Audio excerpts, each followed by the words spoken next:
Hello students, welcome to my YouTube channel Physics by Munish Sharma. This is Munish Sharma and we are dealing with 10 plus 1 physics and our today's topic is scalar and vector. So let's start today's topic. Bachcho, as you have already studied, anything which can be measured directly or indirectly is called physical quantity. तो physical quantity को भी हम further दो categories में बांट सकते हैं, scalars and vectors. इसका हम कुछ उदाहरण से समझते हैं कि किसको हम स्केलर्स बोलते हैं, किस क्वांटिटीज को हम वेक्टर्स बोलते हैं। तो अगर आप सपोज दाल खरीदने जा रहे हैं, आप अक्सर दुकानदार से ये कहेंगे कि मेरे को 1 किलोग्राम दाल चाहिए या 2 किलोग्राम दाल चाहिए।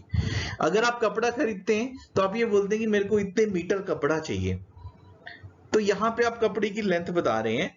तो इन क्वांटिटीज में हमें कहीं भी डायरेक्शन बताने की जरूरत नहीं पड़ती। जैसे आप ये नहीं कहेंगे कि हमें 2 किलोग्राम दाल चाहिए टुवर्ड एक्स एक्सिस और टुवर्ड द नॉर्थ डायरेक्शन, या कपड़ा खरीदना है तो ऐसा नहीं बोलेंगे कि वी वांट 2 मीटर, कि 2 मीटर कपड़ा चाहिए मेरे को टुवर्ड द वेस्ट डायरेक्शन और टुवर्ड द वाई एक्सिस, क्योंकि इसमें डायरेक्शन का कोई मतलब ही नहीं है। हम जितना क्वांटिटी बताना चाह रहे हैं, जो क्वांटिटी बताना चाह रहे हैं उसकी वैल्यू ही उसके लिए सफिशिएंट है।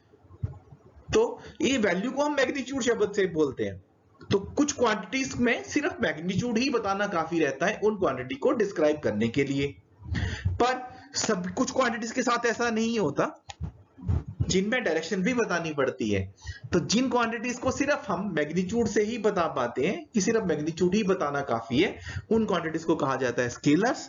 और जिन फिजिकल क्वांटिटी को बताने के लिए हमें डायरेक्शन की भी जरूरत पड़ती है, उनको बोलते हैं वेक्टर्स। तो आइए जरा सिस्टमेटिकली इन चीजों को स्टडी कर लेते हैं। So first of all deal करते हैं what is scalar, which physical quantities are called scalars। वैसे physical quantities को बोलते हैं तो a quantity which have magnitude only is called scalar।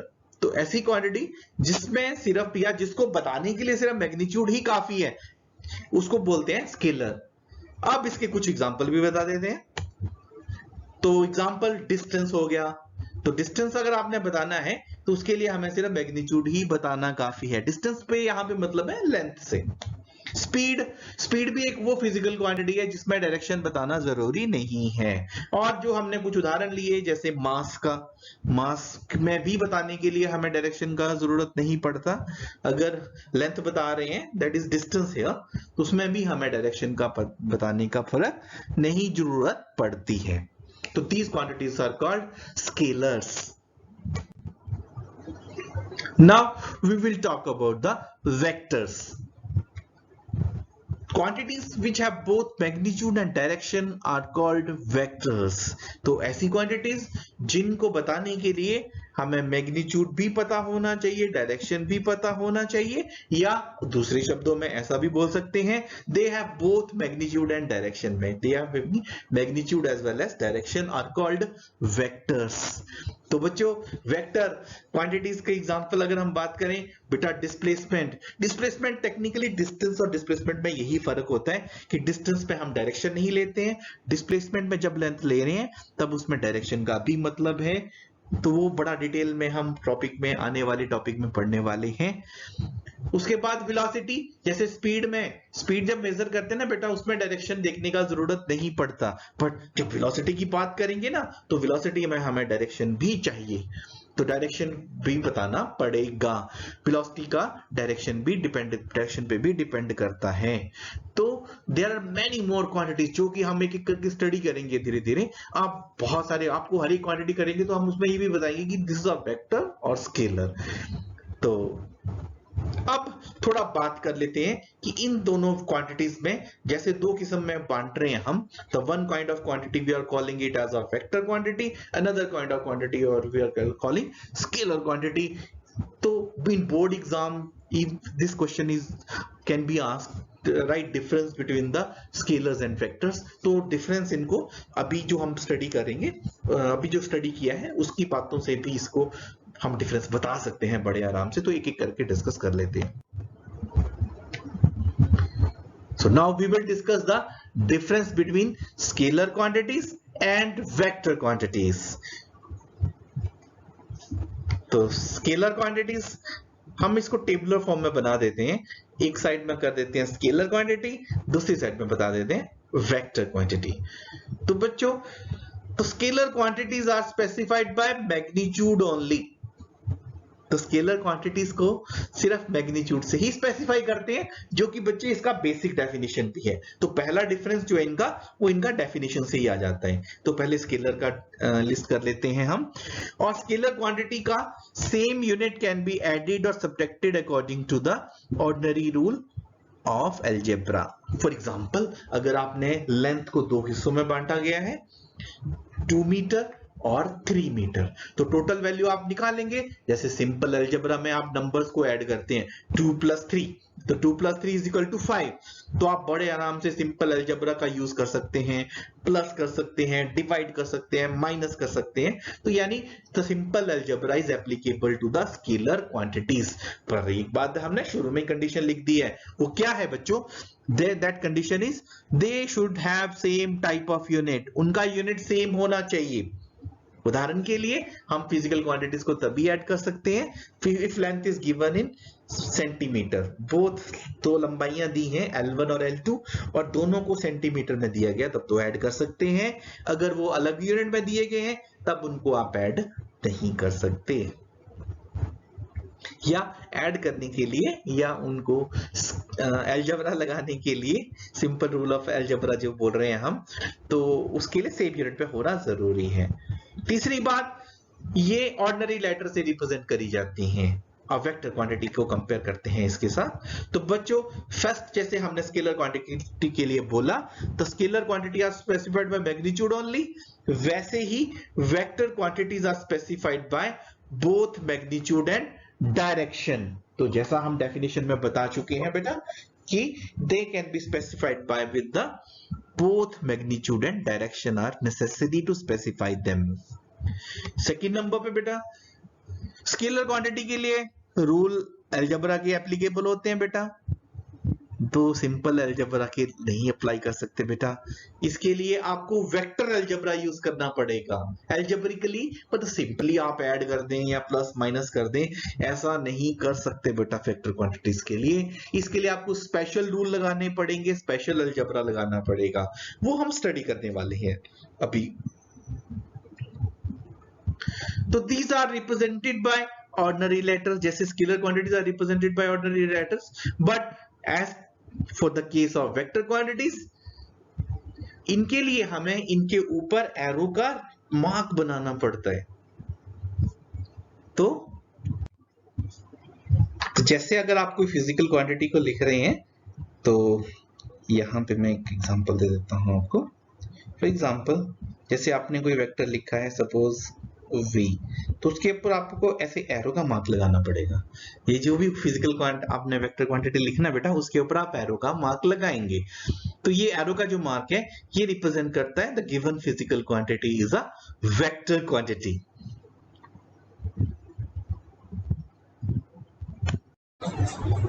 Now let's talk about position vector. Position vector से क्या मतलब है हमारा? तो जैसे नाम से ही पता चल रहा है कि ऐसा वेक्टर जो कि किसी पार्टिकल की, किसी पॉइंट की पोजीशन को बताए, पर बतानी कहां से है पोजीशन? तो बच्चों, इसके लिए रेफरेंस पॉइंट रहता है ओरिजिन।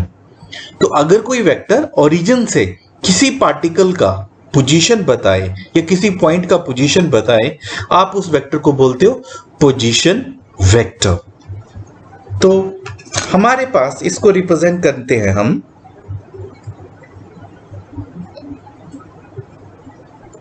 सपोज हमारे पास ये एक्सिस सिस्टम है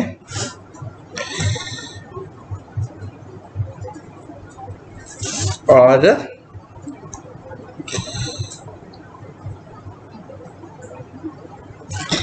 इस एक्सिस सिस्टम में दिस इज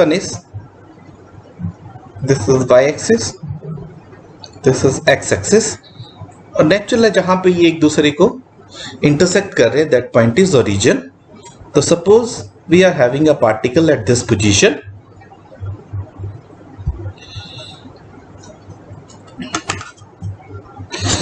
तो अगर अब ये जो पोजीशन है इस पार्टिकल का,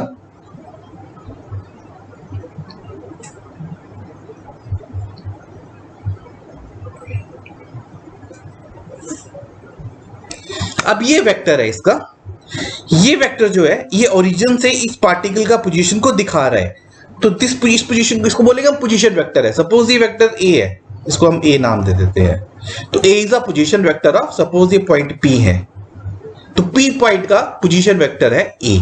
ए वेक्टर पोजीशन वेक्टर है because it is telling the position of P as with respect to origin. So what is position vector? A vector drawn from origin to the position of a particle at any instant is called position vector। बच्चों instant word इसलिए use कर रहे हैं कि उस particular instant पे है, that particle might change its position after some time, तो उसके लिए हम नहीं बता सकते कि इसकी पोजीशन, अगर वो पॉइंट फिक्स भी हो सकता है फिक्स ना हो, तो इसीलिए हम यहां पे बोल रहे हैं एट दैट इंस्टेंट। अब ये है पोजीशन वेक्टर। इसके बाद हम बात करेंगे डिस्प्लेसमेंट वेक्टर का। नॉट डिस्प्लेसमेंट वेक्टर, तो इसको भी पहले हम डायग्राम से समझते हैं।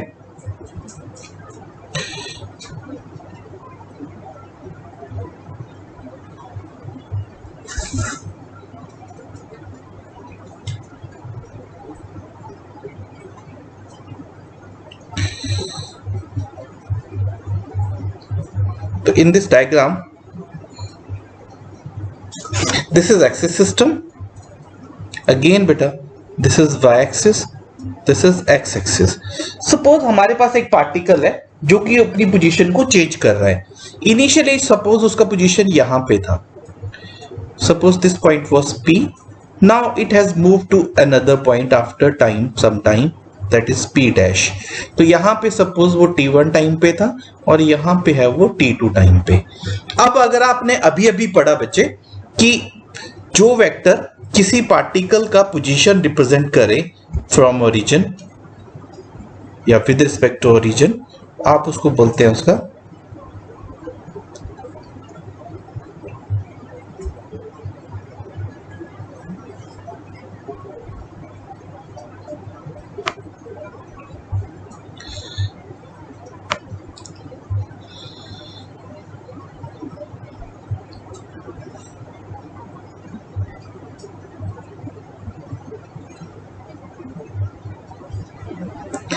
Suppose we are having two vectors, vector A and vector B। बेटा ये इस प्रकार है कि इनका जो वैल्यू है वो सेम है और इनका डायरेक्शन वैल्यू इक्वल है, मैग्नीट्यूड इक्वल है, डायरेक्शन सेम है। तो A को बोलेंगे A is equal to B, कि A वेक्टर जो है वो B वेक्टर के इक्वल है। तो these are called equal vectors. तो बहुत आराम से बता सकते हैं, बहुत इजी कॉन्सेप्ट है कि दो वेक्टर इक्वल तब होते हैं जब उनका सेम मैग्नीट्यूड बिल्कुल इक्वल हो और डायरेक्शन सेम हो, और they are having same direction as well as same magnitude, then vectors are called equal vectors. Now if we are having two vectors जिनका मैग्नीट्यूड तो इक्वल है पर डायरेक्शन ऑपोजिट है, ऐसे वेक्टर को बोलते हैं नेगेटिव वेक्टर।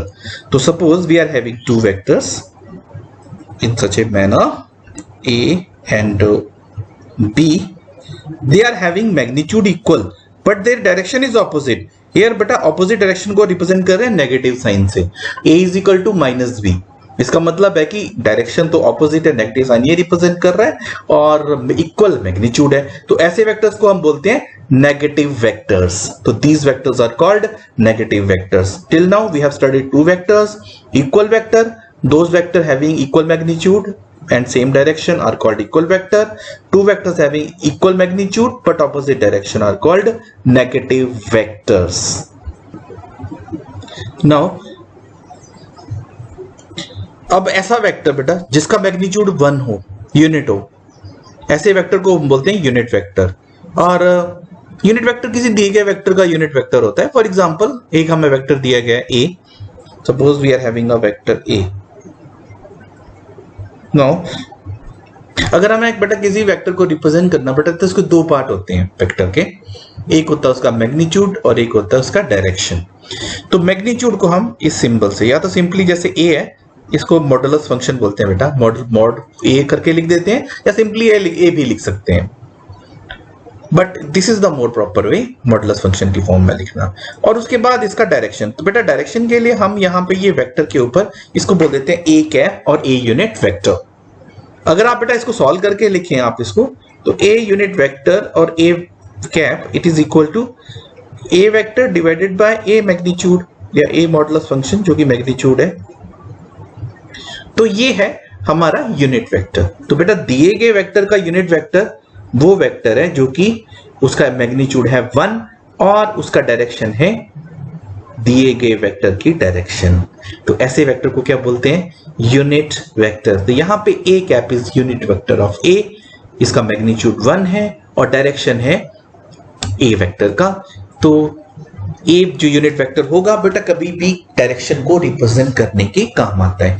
जब हमें सिर्फ डायरेक्शन बताना हो तो हम उसको यूनिट वेक्टर से रिप्रेजेंट करेंगे दिए गए वेक्टर की डायरेक्शन को।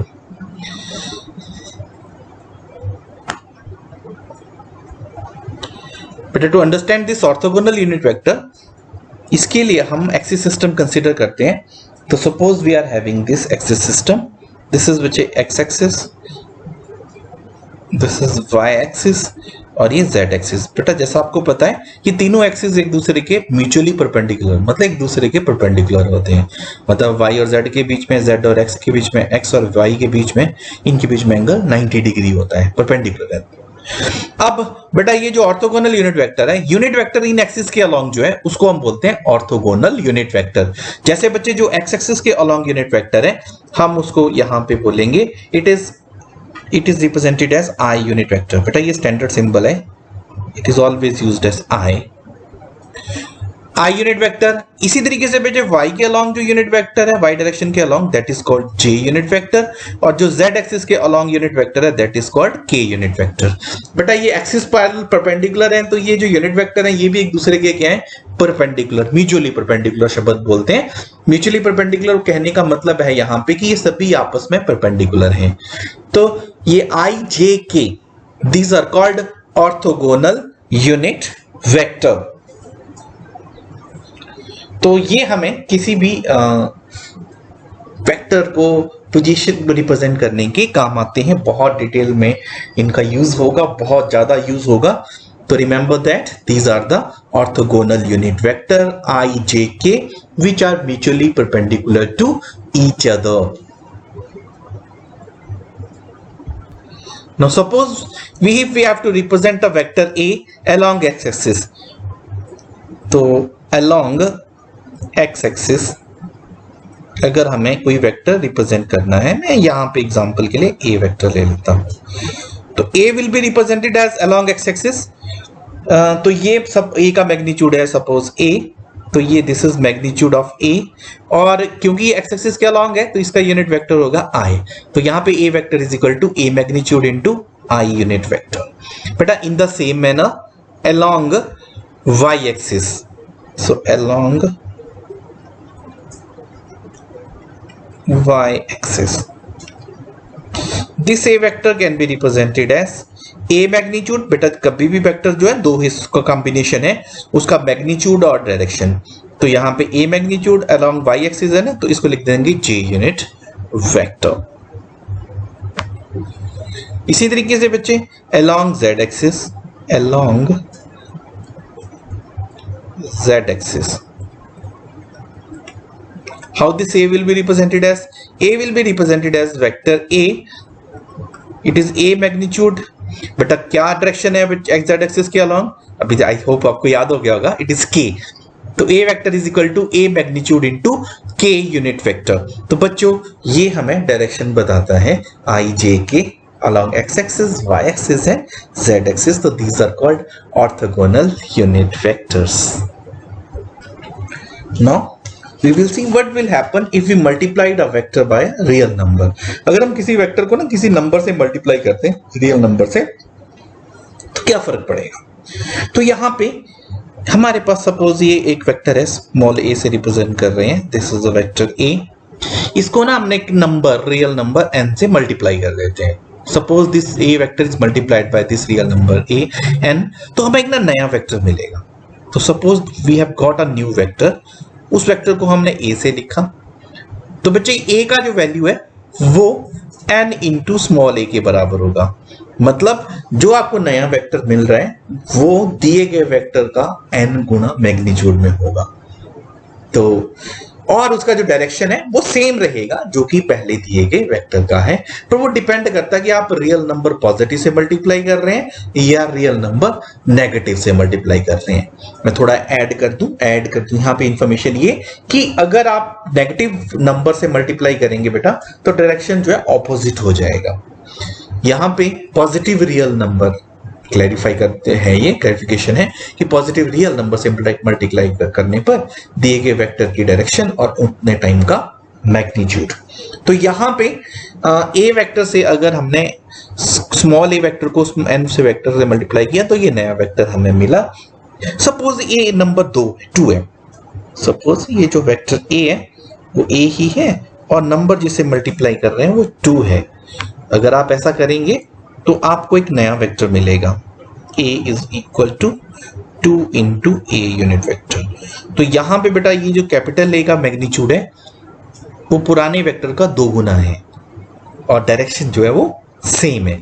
पर अगर आप इसको -2 से मल्टीप्लाई कर दें, अब डायरेक्शन सेम नहीं रहेगा बेटा, डायरेक्शन ऑपोजिट हो जाएगा, मैग्नीट्यूड 2 टाइम हो जाएगा but direction is opposite, negative sign is representing that. तो ये हमारे पास पोजीशन।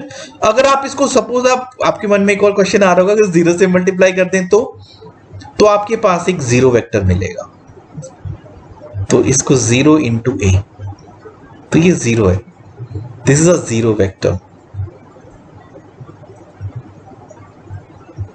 0 वेक्टर बच्चा वो वेक्टर होता है, आपके इंफॉर्मेशन के लिए बता देता हूं, जिसका मैग्नीट्यूड 0 है और डायरेक्शन जो है आर्बिट्ररी होता है, इसका कोई पर्टिकुलर डायरेक्शन नहीं होता, it could have any direction. तो अगेन बेटा जब आप 0 से नंबर को मल्टीप्लाई कर देते हैं ना तो आपको कौन सा वेक्टर मिलता है, 0 वेक्टर, ऐसा वेक्टर जिसका मैग्नीट्यूड 0 है और डायरेक्शन डिफाइंड नहीं है या आर्बिट्ररी है। तो ये है बेटा multiplication bye a number, real number. तो बच्चों आपके मन में अगला डाउट ये होगा कि अगर हम किसी वेक्टर को एक स्केलर से मल्टीप्लाई कर दें तब क्या होगा। तो सपोज एक एग्जांपल से समझते हैं इसको। तो suppose we are having a vector, suppose we are having a vector velocity vector v और इसको हम एक स्केलर मास से मल्टीप्लाई कर देते हैं। बेटा this is velocity, it is a vector quantity, m बेटा मास एक वेक्टर, जैसे पहले भी हम डिस्कस कर चुके हैं, mass is a scalar quantity.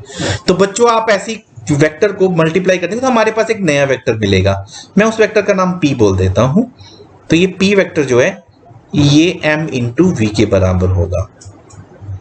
तो अब p का जो वैल्यू है वो मैग्नीट्यूड जो है वो वेलोसिटी के मैग्नीट्यूड का m गुना है, m is a number, scalar जो है वो एक नंबर की फॉर्म में होता है, तो उतना m गुना हो जाएगा इसका मैग्नीट्यूड और डायरेक्शन इसका वही रहेगा जो आपके दिए गए वेक्टर का है, यानी p का डायरेक्शन वही होगा जो वेलोसिटी का डायरेक्शन है।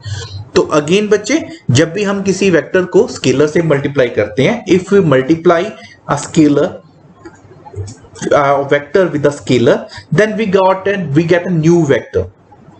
That new vector is having magnitude scalar times the magnitude of given vector and direction of the new vector is same as per our given vector. तो यहां पे p जो है बेटा इसको ये फिजिकल क्वांटिटी को रिप्रेजेंट कर रहा है, वो है लीनियर मोमेंटम। तो लीनियर मोमेंटम आप पढ़ेंगे आने वाले टॉपिक्स में।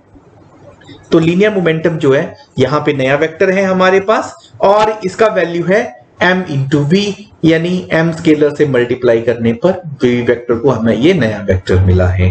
तो डायरेक्शन सही p का और v का सेम होता है और मैग्नीट्यूड जो है p का m टाइम्स होता है वेलोसिटी का। वैसे ये किसी भी वेक्टर, ये पर्टिकुलर एग्जांपल नहीं है बेटा, ये सिर्फ ये एग्जांपल नहीं है, और भी बहुत सारे एग्जांपल हो सकते हैं। आप ऐसी बहुत सारी फिजिकल क्वांटिटीज के बारे में पढ़ेंगे जहां पे आप एक वेक्टर को किसी स्केलर से मल्टीप्लाई करेंगे। तो बच्चे in this manner we can multiply a vector with a scalar. Now we will talk about the addition of vector. यहाँ पे पहले इस राउंड में हम एडिशन ऑफ पैरेलल वेक्टर्स पढ़ेंगे, फिर हम पढ़ेंगे एंटी पैरेलल वेक्टर्स। तो बच्चों पैरेलल वेक्टर, तो बच्चों ऐसे वेक्टर जिनका डायरेक्शन सेम हो और मैग्नीट्यूड चाहे इक्वल हो चाहे अनइक्वल हो, ऐसे वेक्टर को हम बोलते हैं पैरेलल वेक्टर्स। तो यहाँ पे suppose we are having vector A और there is another vector B. अब देख सकते हैं बेटा इनका लाइन में ये मैग्नीट्यूड, बेटा length of line is representing there magnitude. तो यहाँ पे बेटा ए का मैग्नीट्यूड ज्यादा है, बी का कम है, पर डायरेक्शन दोनों का सेम है। तो ऐसे वेक्टर को हम बोलेंगे पैरेलल वेक्टर। मतलब पैरेलल वेक्टर का एक पर्टिकुलर केस होता है इक्वल वेक्टर, कि जहां पे सेम होने के डायरेक्शन सेम होने के साथ साथ मैग्नीट्यूड भी इक्वल होता है। तो पैरेलल में मैग्नीट्यूड इक्वल भी हो सकता है बेटा और इक्वल नहीं भी हो सकता है, उस केस में हम वेक्टर को बोलते हैं पैरेलल वेक्टर्स। तो अब ऐसे वेक्टर्स को कैसे ऐड करना है बेटा? जब आप ऐसे वेक्टर को ऐड करेंगे, यानी a प्लस बी अगर आपने कैलकुलेट करना है बेटा, तो क्योंकि डायरेक्शन सेम है ना, तो इनको जैसे ये ऐड करेंगे, ये वेक्टर a और दिस इज वेक्टर b, तो ये आपने इन दोनों को ऐड कर दिया, तो इनका मैग्नीट्यूड जो है वो ऐड करके आ जाएगा a प्लस बी, और डायरेक्शन तो दोनों का सेम है। तो बेटा ये आप इस तरीके से दो वेक्टर को ऐड कर सकते हैं। तो सपोज यहां पे मैं वैल्यू लिख भी देता हूं, suppose this is O A and this is C B. यहां पे सिर्फ एक पॉइंट्स रिप्रेजेंट हो रहे हैं ये, तो ये ओ ए और सी बी को मिला दिया हमने, तो ये हमारे पास नया वेक्टर मिल गया। तो बेटा this is the addition of parallel vector. मतलब सिंपली आप एक वेक्टर का मैग्नीट्यूड है 2, दूसरे का 3 है, तो 2 + 3 5, नए वेक्टर का मैग्नीट्यूड होगा 5, राइट। मतलब सिंपली मैग्नीट्यूड को सिंपल अलजेब्रा से ऐड कर देना है और डायरेक्शन सेम होने के करके दोनों की डायरेक्शन सेम रहेगी। तो ये पैरेलल वेक्टर को ऐड करने का तरीका। बेटा इसी तरीके से हम, अगर हमारे पास दिए गए वेक्टर दो एंटी पैरेलल हैं, तो इसका जो सेकंड पार्ट हम लिख लेते हैं, that is number 2 anti parallel vector, anti parallel vectors. तो यहां पे सपोज एक वेक्टर है a and another vector is b which is in opposite direction, तभी तो एंटी पैरेलल होंगे बेटा। पैरेलल का उल्टा मतलब डायरेक्शन इनका ऑपोजिट है, वही कंडीशन है। Vector could be equal, vector could be unequal, but direction is opposite, opposite direction ही इनका कंडीशन है। तो ऐसे वेक्टर को बोलेंगे एंटी पैरेलल वेक्टर। बेटा इनको ऐड करना है तो a को प्लस करना है हमने b के साथ, तो बेटा उसके लिए हमें b का नेगेटिव वैल्यू लिखना होगा। तो अगर b ये है ना बेटा इस डायरेक्शन में, तो ऑपोजिट डायरेक्शन में होगा -b vector. -b is representing that इस direction is opposite which is being shown in the diagram.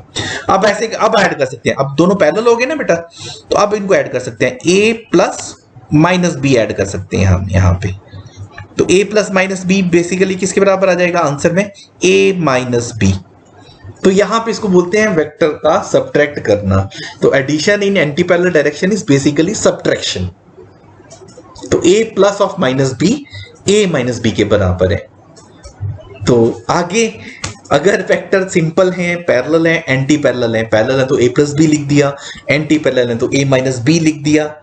Value suppose हमारे पास a का वैल्यू है, अगर इसका मैग्नीट्यूड है 5, इसका है 2, तो आपके पास मैग्नीट्यूड दोनों का आ जाएगा 3 डायरेक्शन के साथ, देन वेक्टर हो जाएगा a - b।